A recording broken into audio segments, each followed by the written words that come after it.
بسم الله والحمد لله والصلاة والسلام على رسول الله وعلى آله وصحبه ومن والاه. Today's dose إن شاء الله is الحديث المضطرب، تعريفه وحكمه. The definition of حديث المضطرب، قال ما اختلف الرواة في سنده أو متنه وتعذر الجمع في ذلك والترجيح. The definition of حديث المضطرب is the hadith where there is a difference among the muhaddithin in the matan, the text of the hadith, or the sanad, which is the chain of narration. There is difference, and there is difficulty in reconciling the various opinion of those muhaddithin, or determine which one is the strongest. So whenever the hadith falls into this category, I have different narrations from one person, one narration, or many muhaddithin. It doesn't really matter. Could be one person narrated different ways, or many in a different way. It's all the same. It will not matter. So if there is this hadith being narrated, and there is difference within the text of the hadith for the same hadith, or within the chain, and it is difficult to reconcile, difficult in reconciling the various opinion, or to determine which one is the strongest. In this case, the hadith, we say it is muttarib. Muttarib is like unstable. That's what ittirab is. Unstable. Maybe we can use the word rakid as well. We see the bahr al-muttarib. When we see the sea with the waves, and and the sea is unstable. That's what it is. It means it's not clear cut within the hadith. مفهوم? The Shaykh gave examples, and this example that the Shaykh gave is concerning al-ittirab within the chain of narration. The hadith by Abu Bakr radiallahu anhu, he said, "O Messenger of Allah sallallahu alayhi wasallam, I see you getting older." Then the Prophet sallallahu alayhi wasallam replied, he said, "What made me old are Surah Hud in the Quran and its sisters. Its sisters' surahs are other surah." This hadith, barakallahu fikum, it is considered to be hadith muttarib. Why? Because there's so many opinions of the muhaddithin. Shaykh said about 10 of them in its chain of transmission. Once it was narrated in continuing chain, some other times in a mursal or loose chain. You found it in Musnad Abi Bakr, wa Aisha, wa Sa'ad, and others. So there's many opinions regarding the same hadith, to the point it is impossible in this case to reconcile it within the chain, or to determine which one is stronger. Therefore, the hadith itself become muttarib, and it become weak. It is impossible. The ulama said it is impossible for them to, it is difficult in reconciling the various opinions regarding this chain, nor to determine which one is the strongest. As you can see, sometimes it's continue, some other times it's loose, by this person, by this person, by this person, and so on and so forth. The second example, which I'll go briefly and quick inshallah, they talked about Nabi sallallahu alayhi wa sallam when he did One narration says he did he did Hajj by itself. Another narration said he did Hajj and Umrah. And Ahl al-Ilm, Jazakum Allahu khair, in this case, they could reconcile by saying there is no problem within the chain. There is no problem within the chain. Why? Because we can say he performed Umrah, Hajj, and he performed Umrah and Hajj, as Anas ibn Malik narrated, radiallahu anh, that he, sallallahu alayhi wasallam, combined Hajj and Umrah. So those hadith can be do a tarjih in between and combine. As Shaykh Uthaymeen ibn Taymiyyah rahmatullah alayhi says, there is no problem within it. So as you can see, if we can reconcile within the hadith, then we have more informations. Or to determine which narration is the strongest, we can take one over the other. مفهوم? Another example that Sheikh has given, the example is when Burayda radiallahu anha was freed. And Nabi Sallallahu Alaihi Wasallam was given her the choice that she can stay with her husband or to leave him. And the question was asked, was it her husband a free man or was he a slave himself? There's one narration that says he was a free man. And there's other narration that says he was not a free man, he was a slave. The second narration was taken over the first narration. Why? Because the two people who narrate this, that he was a slave, they were Ibn Zubayr wal Qasim ibn Muhammad, and they both are nephews of Burayda. Of course they are their nephews. She was her auntie, their aunties. So they know her state, or are far better than anyone else. So therefore, their narration were taken over the narration of those who says that her husband was a free man. مفهوم? So before we jump, of course the muhaddithin themselves of determine the hadith is muttalib, they study the hadith and they trying to reconcile between the narration itself being in the chain or in the text, and if it's impossible, in this case they consider the hadith to be muttalib. Because once the hadith become muttalib, as the Sheikh says, he says once the hadith become muttalib, the hadith that is muttalib is hadith da'if, weak, and cannot be used as a proof, as an evidence, because he has a defect, ittirab, in the memory. And you remember what we said? We said the conditions for the hadith to be authentic, one of them, tam al-dhabt, it has to be precise in memory. So if this hadith is not precise, there's no dhabt within the hadith, then it's muttalib. So the hadith has lost one of its conditions, and it become hadith da'if. The Sheikh made an exception. He said this is the hadith become da'if if there is ittirab within the hadith. He said except in certain cases. Except in certain cases. Case number one, if the ittirab within the hadith, it is not related to the main ruling being established by the hadith.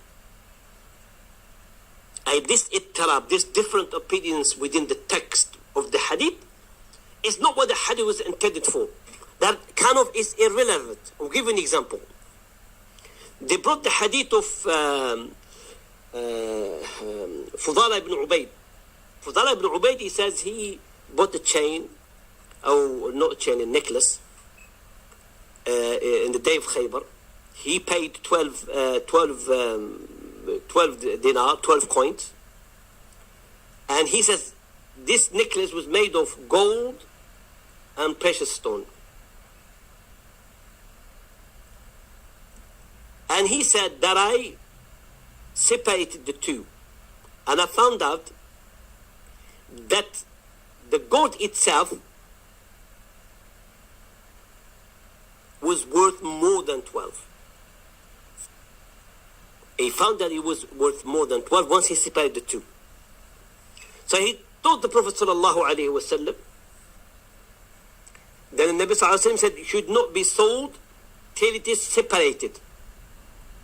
Should not be sold till it is separated. So the aim of this hadith, that if you have a chain or a ring or a necklace, whatever you have, which made of gold and other material, or silver or gold and precious stones, or gold and diamond, gold and this, gold and that, then you're not allowed to sell the whole lot as one, but rather you have to separate and see which one is which, and then sell it separate. He said the gold is 12, this is this, this is this, and this is how you should do.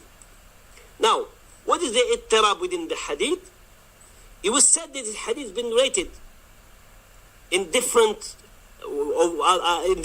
version of the hadith.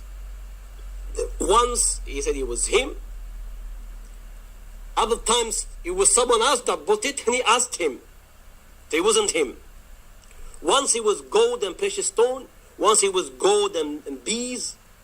Once it was he paid 12. Once 10, 9, 7. So you can see there's a type of ittirab within the hadith. But because the hadith was not aimed, because the hadith or this ittirab, this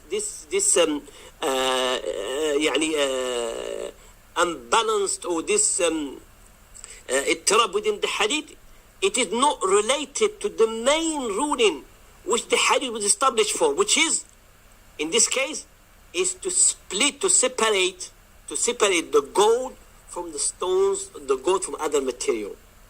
That's what Ibn Hajar, as Shaykh says, he said this hadith was not intended. Whatever it was intended for, it is preserved. And it is part of our fiqh. When you buy a necklace or ring, whatever, and is mixed with many materials in the same object, then you have to separate each object from the other to know the price for every object. Barakallah, for every material, should I say. Mafhum? So 12 coins or 10 coins will not change anything. He bought it or someone else bought it, it will not change anything. And the hadith is preserved as that's what you should do. So therefore, this ittirab will not harm the hadith, barakallahu fikum, because the hadith was not intended for that. Mafhum? This is the exception. The second exception, if, jazakumullah khair, there is ittirab within the name. There is ittirab within the name. For instance, if the hadith, the same hadith, narrated by the same person, was mentioned in one narration by his proper name. In the other chain of narration, he was mentioned by his title, or what we say in Arabic, kunya, or by surname, or by nickname. In this case, this hadith is not being considered to be muttalib,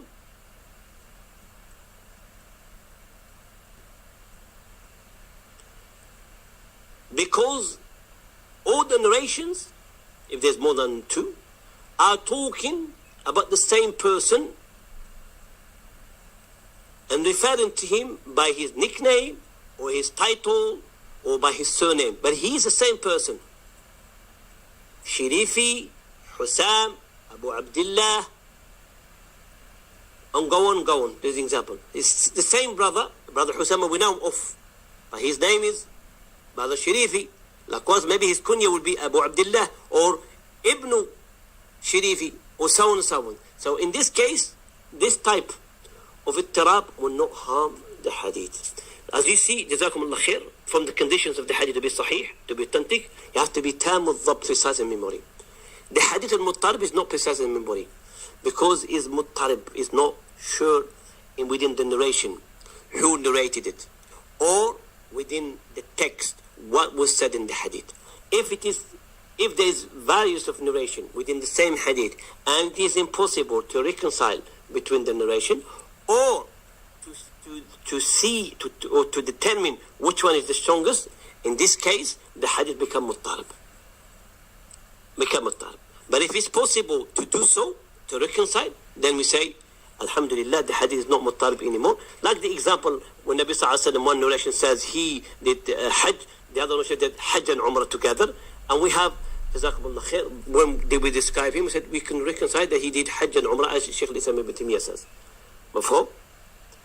And the Shaykh did an exception from the muttarib if the ittirab, if the defect, should I call it, because it is a defect in itself. If this defect is not within what the hadith was aimed for, like the hadith of the necklace, when the Sahabi Fudala, he said he bought the necklace for 12. Sometimes he said it wasn't him who bought it, someone else asked him, and then sometimes he said he bought it 12, other hadith he said 10, and then he was said it was gold, and then gold with precious stones, gold with beads, gold with this. He said all this doesn't matter. Why? Because what the hadith was intended for is when Nabi Sallallahu Alaihi Wasallam told him to separate the gold when you sell it or when you buy it from other precious stone to be able to determine the value of each one. So just like if you take a ring, or if you say, oh, you got 5 diamonds, and each diamond is 6 carat, it costs you this, and the chain in itself, you put the weight in itself. This is one for the people who have gold, and those who believe you have to do zakat for the gold that you wear. That's what they do every year. Not every year, but once they get to know it. What they do is to take it to a Muslim jewelry, and the Muslim jewelry will take this, and he will himself calculate everything for you to separate the gold from the diamond, and to tell you how much you pay for this and how much you pay for that, or maybe gold and silver, because each one is different price for the zakat. You don't pay for the zakat for the gold what you pay for the silver, and so on and so forth. So what the hadith is intended for is you have to separate the gold from other material. In this case, it will not harm the hadith, as Shaykh Ibn Hajar says, likewise as Shaykh Ibn Uthaymeen says. The second exception where the ittirab, the defect, will not harm, is if the person in the chain of narration is referred to sometimes with his proper name, nickname, title, and so on and so forth. As long as they are talking about the same person, as long as they meant the same person, in this case, this so-called defective any ittirab will not harm the hadith, because the hadith al-muttarib is not hadith that is accepted, it is hadith ضعيف and should not be used as a proof.